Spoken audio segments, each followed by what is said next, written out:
Good to have you join us on this edition of the program. I am Omotola Omojola. On the last edition of Dateline 360, we began a review of performances of sectors of the economy in the last 1 year, as mandated by the President at the start of his administration. Last week, our searchlight beamed on the economy and defense, among other critical sectors. We continue the X-ray on this edition, taking on more sectors as we take governance to task in the interest of the country and the people.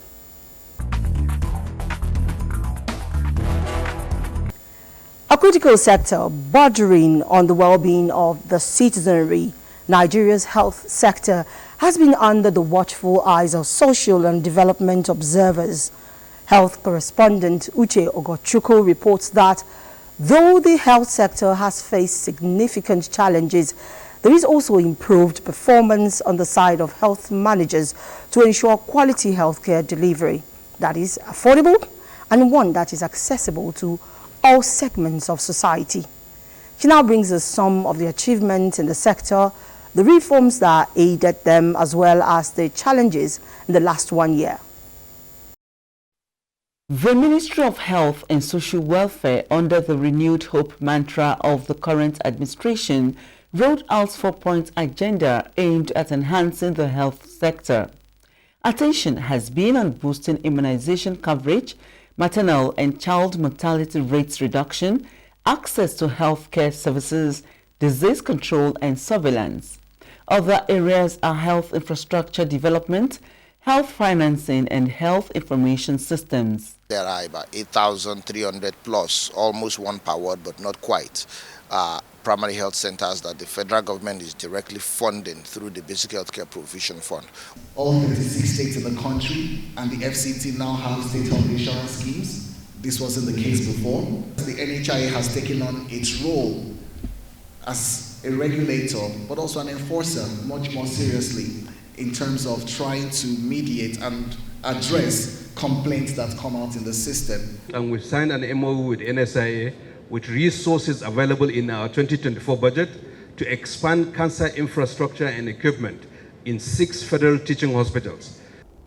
And having all the donors and funders to sit on the same table and defining our head priority on where to go by the minister is a great way to go. Observers agree that while great strides have been achieved, more needs to be done. Implementation has always been our challenge in Nigeria. As at today, out-of-pocket expenditure is still at 76%. How are problems such as the disparities between urban and rural areas in accessing healthcare services, high cost of medical commodities and brain drain being addressed? What we are doing is addressing the issues of disparity in access to basic services by making our primary healthcare centers more functional and increasing the number of the facilities so that people are able to find and reach and access services within their communities. We're encouraging domestic manufacturing of drugs, test kits, and in the country. We're also helping to mobilize international financing that will support manufacturers that will come to manufacture these test kits. Performance and accountability are integral components of the nation's health sector. What we all need to do is to hold the government accountable to their promises. People should start seeing improvement in the kind of services they get at the public hospital, from the primary care centers to the secondary hospital, which is mostly in the domain of a subnational government. We're not there yet, but we're on the right trajectory in this country. But we have to make sure that the resources go to the intended objectives. Health watchers are of the view that with sustained investments, policy reforms and collaborative efforts across government, civil society and the private sector, there is indeed hope for a healthier future for the populace. Uche Ogochukwu, reporting for Dateline 360.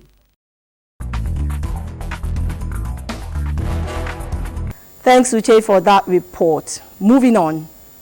targeted at unlocking the potentials of arts and culture to generate jobs, stimulate innovation and drive economic growth. The creative economy sector has taken significant strides in its first year under the leadership of the Minister of Art and Culture, Hannatu Musawa. Let's hear more from Gufan Ugwahi.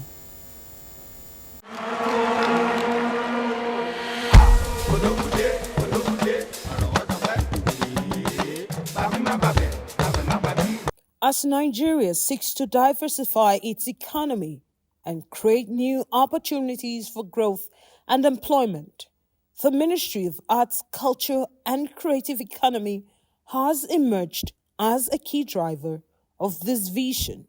I want you to look at Nigeria as a hub for innovation, as a hub for investment. With the area only of arts, culture and creative economy, I think we can add something very new, very fresh, something that people will be able to sort of understand and resonate with. Implementation of several initiatives aimed at promoting Nigerian arts and culture globally defines the last 1 year. The action that I got after those appointments was one where the whole nation knew that this ministry was ready for business. And I am confident that the success of this ministry and the success of this government will be because of the contribution of these great patriots, these great Nigerians, creatives who want to see not only the industry thrive, but to see a better future for the country. And I'm so glad that this ministry, when the president gave me this appointment, he said that he wanted it to cater specifically to a younger generation. Notable in the lot is the launch of the Nigerian Creative Industry Initiative, which provides support for local talents and entrepreneurs. What we're looking to do is to build regulatory and legal framework that will give confidence in the industry. So obviously the issues of IP, this is something that we're looking to see how we can strengthen. And of course the issue of infrastructure. There's really no infrastructure to support the industry. So we're looking to see how we can come up with arenas, working with people within the private sector that have already done it, put in incubators, hubs, trying to bring up cinemas, theatres all across the country. These are conversations that we're having. These are initiatives that have already started. We're looking also to do an Abuja creative city and an Abuja cultural city, bringing in infrastructure into the country that will be a one-stop shop for anything creative, anything cultural, to make Nigeria and specifically Abuja in the creative city as a sort of mecca for creativity and culture. These collaborations are not only creating opportunities for Nigerian artists to showcase their works, but further securing Nigeria's space on the global cultural map. Other achievements include the establishment of the Creative Economy Fund, which provides financing and resources for innovative projects, and the launch of the National Arts and Culture Festival, which celebrates Nigeria's rich cultural heritage. Minister Musawa has also had engagements leading to robust collaborations with stakeholders in the creative economy. The outcome are seen in the development of policies and programs that support the growth of the sector. There's a lot of interface in terms of what Nigeria wants to do. This is a new government with a huge amount of burden on its shoulder to do something different, to bring innovation and really take Nigeria into the future. And it is with the collaborations and the partnerships of countries such as Qatar we're able to do that. So this is really huge for Nigeria and for Qatar, I think. And in terms of many, many sectors, I think Nigeria and Qatar can have very meaningful partnerships. And, when it comes to the Islamic art and the way that they've been able to cultivate that, there's a huge community in Nigeria that also, wants to cultivate this Islamic art.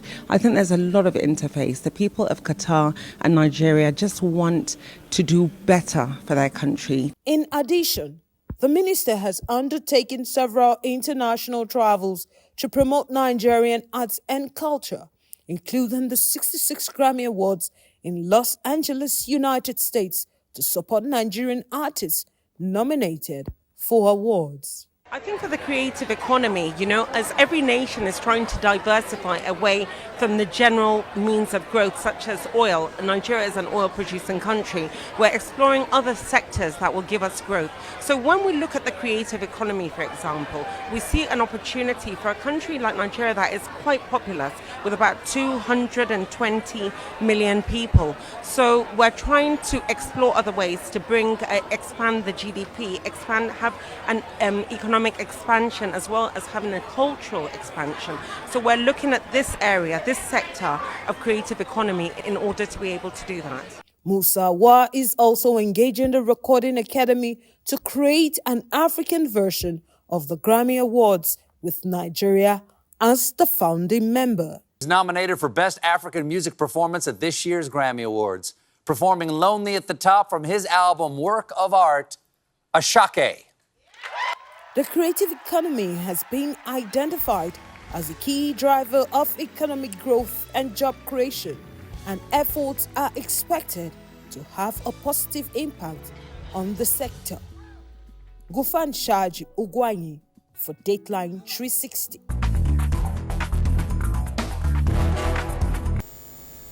Now, education stands tall as the greatest legacy to bequeath from one generation to another. Hence, the necessity to take steps to make the sector viable and of global standard. Next, we will hear from our education correspondent, Abdullahi Musa Suleja, who has kept a close watch on happenings in the sector in the last 1 year of the Tinubu administration. He reports that issues of out-of-school children is priority to the ministry, which confirms that it mopped up about 1 million children back to the classroom, hoping to rid the streets of vulnerable children before too long. The report is here presented. At the inception of this administration, it set a target for the ministry with a 12-point agenda, with the issue of out-of-school children top on the list. Few weeks after oath-taking, the ministers took on the challenge by confronting what could have caused the bottleneck.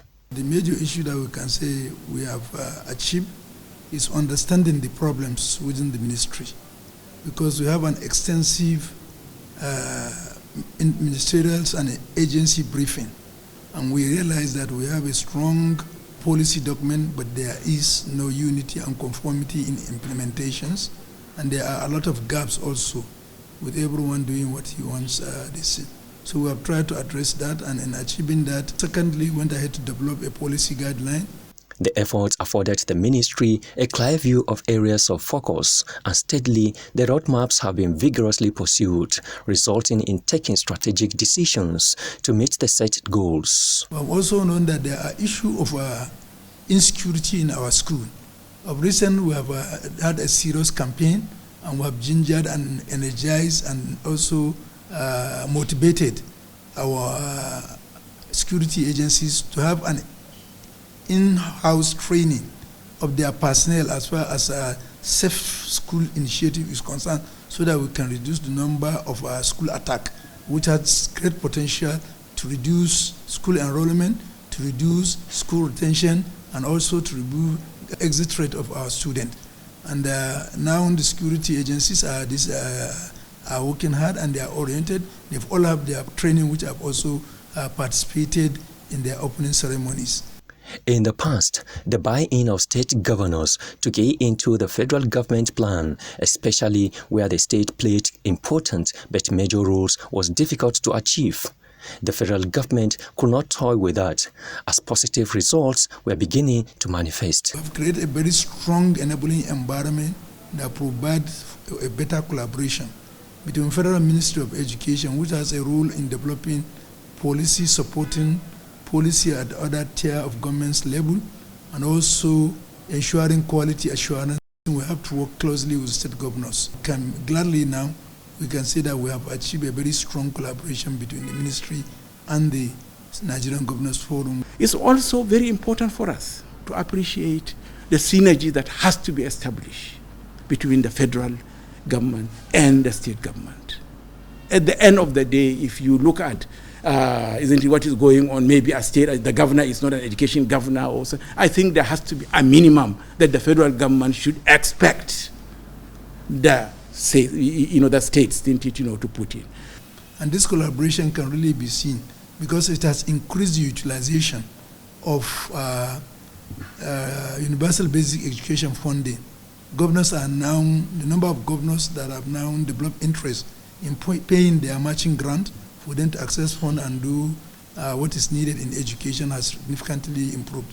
When we came into forward, there are a lot of states who are owning our examinations bodies, but because of that strong collaboration and the zeal of the ministry to carry them along, so far most of the states have already paid their debt they've settled their debt, and that has gone to give the WAEC and the NECO the capacity to also do more. There are processes to follow in curriculum development. We have already done the needs assessment, that is to find the weaknesses, strengths of the curriculum. We have gone further to even do what we are calling the stakeholders meeting, where we are now democratizing the curriculum development itself, the process, where we have invited various stakeholders, including students, to tell us what they want actually when it comes to the review. These are not without challenges. So far as our last update review, when we are doing stakeholders engagement as part of that's the number 23 of our deliverables, that's stakeholders engagement.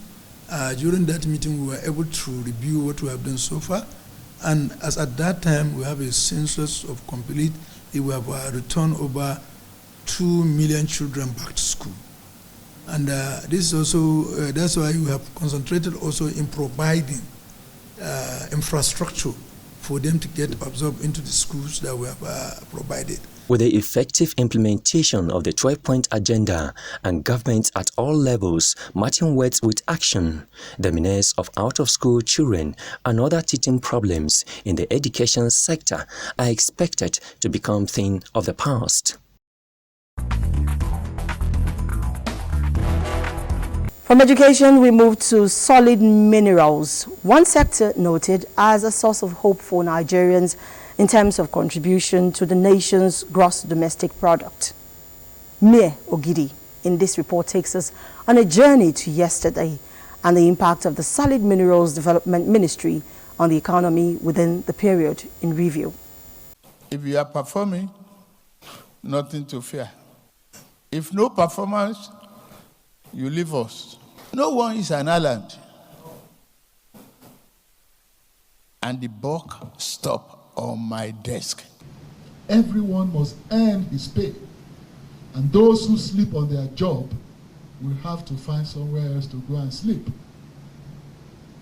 I also remember telling you on assumption of duty that the president has said ministerial appointment is not an entitlement, and that those who fail to perform will be asked to go. On that occasion, I told everyone that my case would never get to that because I would have fried your ass before the president fries mine.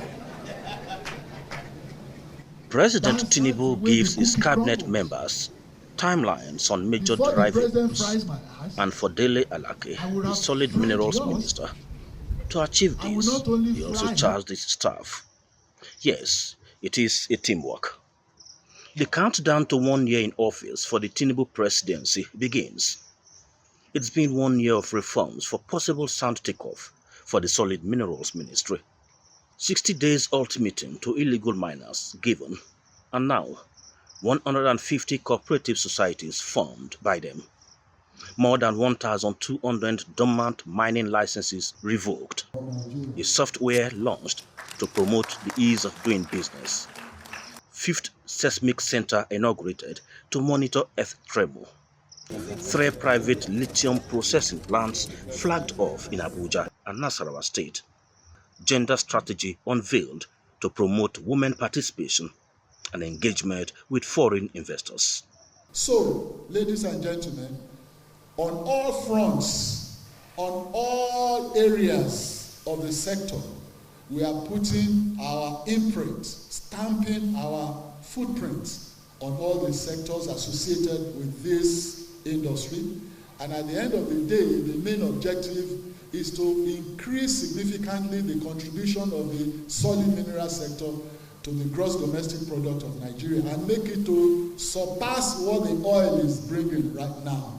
If that is not success, tell me the definition of success. So we are fulfilling our mandate. It's been an encouraging start, a position shared by industry players as well. And Dr. Dele Alake is one of the best ministers we could always pray for, because he set up a serious roadmap so that everybody can benefit. The minister wisely put a 7-point agenda to marry that of the president to streamline policy directives for the sector. Its prioritization of human capital development, geoscientific and exploration data, and security supports the 8-point agenda and the critical needs of the solid minerals industry. So I know for sure that the solid mineral sector and agriculture are the game changers. So honorable ministers, those of you that have the responsibility of driving this process, I will want to urge you not to take your eyes off the ball. Deal with this matter as decisive as you can. So the appeal by the former secretary to the government of the Federation, Boss Mustafa, is for those in charge to ensure that the sector provide employment opportunities for the teeming youth in the country. And Dele Alake, the Minister of Solid Minerals Development, is already coming up with some policy measures to ensure that that is done. There will be emphasis on local value addition. We are no longer going to tolerate people just cutting away our natural resources, our minerals, but there will be processing locally. And that has a multiplier effect on the economy, both local and national economy. So, it's been 1 year of policy conceptualization and implementation. Going forward, what Nigerians expect is the gestation of these policies and their impact on the economy. Mie Ogidi for Dateline 360. Pictures keep memories alive, and they also, as facts, are evidences of what has been. While we celebrate what has been achieved, like Oliver Twist, Nigerians look forward to more as benefits of the social contract. I'm Omotala Omojola, and on behalf of the production crew, I say thanks for being there. May God bless Nigeria.